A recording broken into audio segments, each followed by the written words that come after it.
Além dos presidentes que dirigem a França, são da francmaçonaria. Na América, francmaçonaria. Dentro do próprio Vaticano, francmaçonaria. Significa aqueles que são considerados como os construtores do mundo. Pertence ao satanismo. Amém. E você não tem nada. Olha, quando Deus te coloca no mundo, amém? Amém. Jesus disse o seguinte: Pai, eles são no mundo, mas não são deste mundo. Não. Não te peço que os tire do mundo, mas os preserva do mal. Aleluia. Amém. Se Deus é que te coloca numa posição, mantém-te naquela. Se houver amanhã, quer dizer, alguém que está ali, não, pode marcar mais um passo. Consulta Deus. Se Deus negar, não faz aquele passo. Amém. Tudo tem um preço para pagar. Aleluia. Amém. Quando você presta culpa ao diabo, você também é levado por ele. Amém? Amém. Quando você presta culto a Deus, Deus também te exalta. Aleluia. Esse é que nós entendemos a resposta de Jesus. Não está escrito: adore o Senhor, seu Deus, e só a Ele preste culto. Amém? Jesus te revelou aqui que os reis, quer dizer, o problema nessa conversa que Jesus está aqui com o diabo, nessa tentação, quer dizer, Jesus foi tentado para reinar sobre esse mundo aqui. Amém? Satanás lhe oferece tudo. Oh, você quer ser rei, mas é fácil. Você pode ser rei hoje, mas me preste culto, tudo te pertence. Não, Jesus disse, ele disse: se me adorar, tudo será teu. Os príncipes desse mundo adoram o inimigo de Cristo.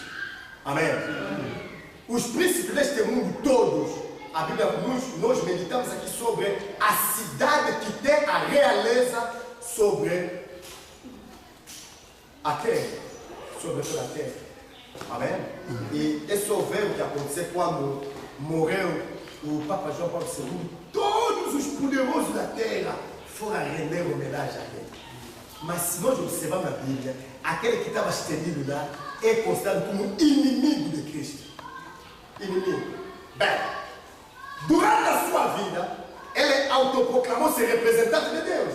Porque o vigário do Filho de Deus é o representante de Deus. Qual é a recompensa para aqueles que servem a Deus?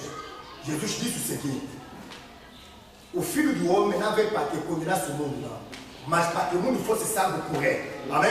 Ele disse que o Pai me deu a oportunidade de dar a vida eterna. Deus queria que todo aquele que nele crê não pereça, mas tenha a vida eterna. Como que alguém que é considerado um representante de Deus morre? Pega uma caixa de madeira, mete numa caixa de bronze, mete num de ouro, amarra as correntes. Sabe como que ele chama aquela cerimônia? Morte eterna. Eu não estou a inventar isso.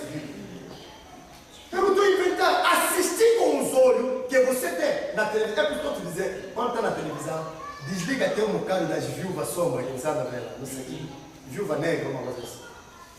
Que a pessoa preste, porque uma novela sair, ele conhece os horários, olha, 17 horas, vai assistir Viúva Negra, depois não sei o que, amanhã 10 horas, reposição. Essa dedicação que está fazendo essas viúvas ali, devia fazer isso na palavra de Deus. E daqui a dois meses, seria uma cristã diferente, um cristão diferente. Aleluia. Morte eterna. Como que um representante de Deus vai morrer eternamente? Se a Bíblia diz que Jesus veio para que todo que nele crê não pereça, mas tenha a vida eterna. E pergunta a todos os homens, vão te dizer o seguinte: mesmo no tempo antigo dos colonos, quando alguém era criminoso, amarrava o caixão dele com corrente. Amém? Ele se mata, linteira, mas amarra o caixão dele com corrente. Mas como que é caixão do representante de Deus é acorrentado? Aleluia. Amém. A coisa que os eleitos vê, vai na cabeça, se afasta. É escuridão. Mas os outros estão lá, porque Deus não deixou que a nossa mente seja dominada pela escuridão.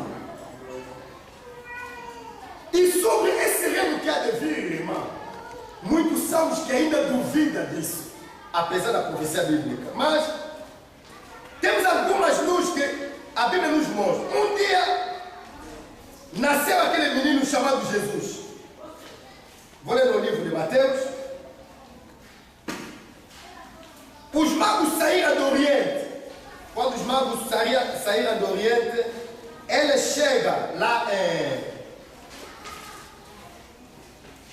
em Jerusalém, ele chega em Jerusalém, no Mateus capítulo 2, versículo 2. Capítulo 2, versículo 3. 2, aliás.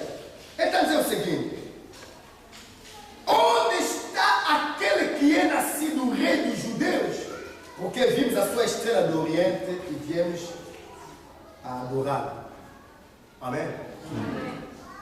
Os moradores de Israel não sabiam o que estava acontecendo.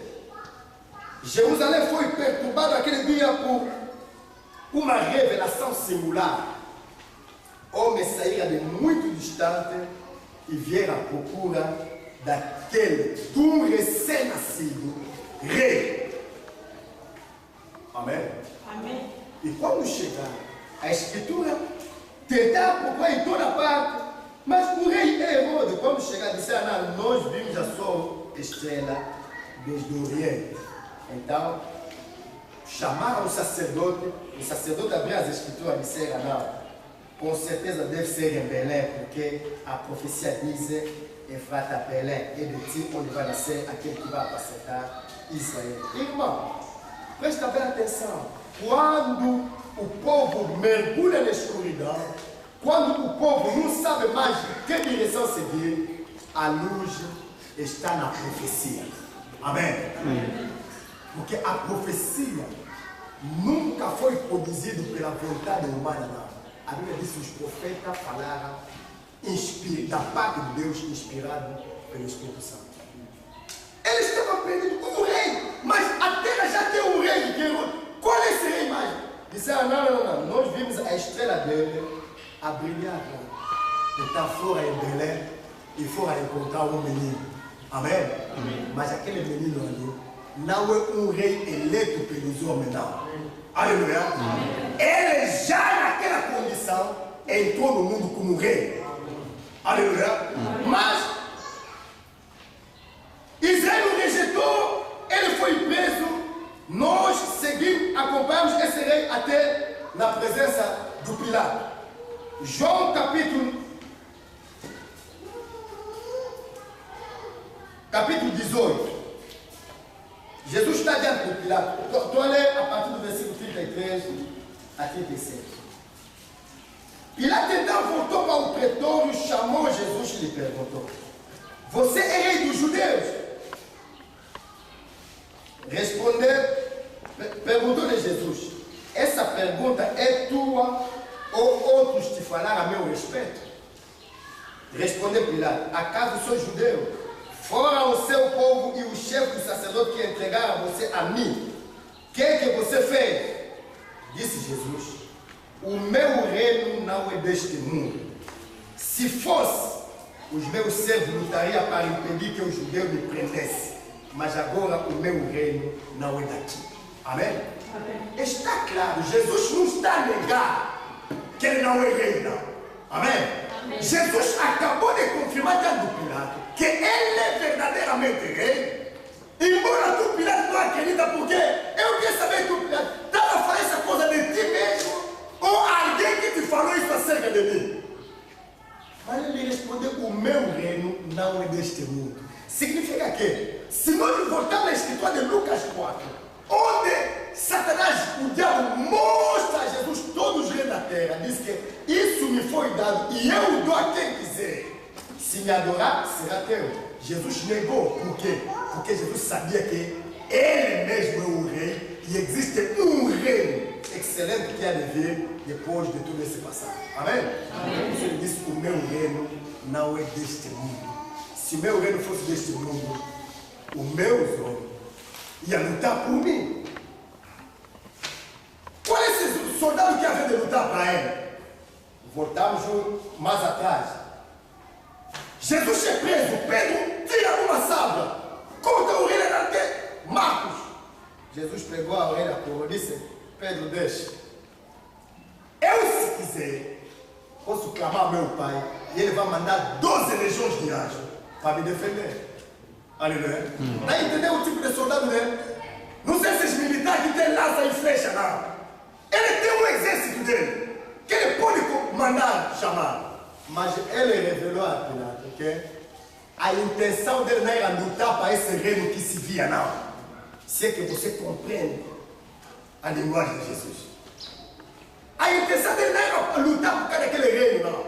Ele tinha uma missão por fazer, mas ele era rei verdadeiro. E o reino dele não era desse mundo, não. Amém? Amém. É acerca desse reino que nós vos falamos. É um reino que, para os que meditaram quarta-feira conosco, viram essa coisa anunciada desde o livro de Daniel. Quando Nabucodonosor viu aquela estátua, as pernas eram de ferro e os dedos uma mistura de argila e de ferro. E Daniel disse o seguinte: Deus revelou a Daniel que essa mistura de argila e de ferro é um reino que há de se levantar na terra, mas um reino feito de aliança dos humanos. Amém? Amém. É o único reino diferente. Por quê? O dia que vamos ter tempo, vamos comparar a estátua de Nabucodonosor com os 4 animais que Daniel teve no reino.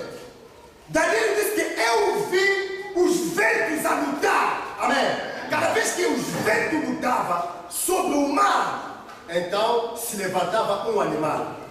Os ventos representam guerras, batalhas. E o mar representa povo, língua, nações. Amém? Significa que cada animal que se levantava era um reino, de acordo com o que diz a Bíblia. Esses reinos não era reino que se levantava de uma maneira pacífica, não. Era reino que se levantava por meio de guerra, de conquista. É o que todos os reinos fizeram. Nabucodonosor era um conquistador, até conquistou Israel. Amém? Depois dele, os medos e os persas eram conquistadores. O terceiro reino da Grécia, a Grécia conquistou o mundo pela força das armas. O quarto reino é o Império Romano. Os imperadores romanos conquistaram a terra, até a África, pela força das armas. Mas, no fim, há uma característica semelhante entre as pernas de ferro e os dedos, que são uma mistura de ferro e de argila. Quer dizer, a mesma força que estava naquele reino, o último, que é o Império Romano, se encontra também nesse último reino que reina na terra, mas feita pela aliança humana. Nós falamos o seguinte: se você vê hoje qual é esse reino que hoje domina o mundo, mas feito pela aliança humana, América não. A América se levantou, todos aqueles que estudaram um pouco de história sabem que a América também, para ser uma nos Estados Unidos, é por meio de guerra. Houve guerra entre Sudão e Nordeste. Grande guerra, guerra de secessões. Mas o único reino que se levanta na terra, por meio da aliança humana, é aquele que nós chamamos a União Europeia. Amém? A União Europeia, se você olhar os contornos da União Europeia, você se coloca de novo diante do Império Romano. História. O que foi o Império Romano é que voltou hoje, mas dessa vez é por meio da aliança. E conquistou a União Europeia, vai conquistando país muito distante. Esses Bulgária, entra, até os países que eram da Europa de Leste, ali Ucrânia, vai entrando devagar, mas ninguém os conquista com a força das armas. É por meio da aliança. Mas a Bíblia diz, do mesmo modo que você vê ferro misturado com barro, ele não pode ser uma coisa única, não. É impossível. Porque nesse reino tem algo que tem a força do ferro. São os países dessa união que são muito industrializados, como a Alemanha, França, Inglaterra. No meio da escuridão, faz sempre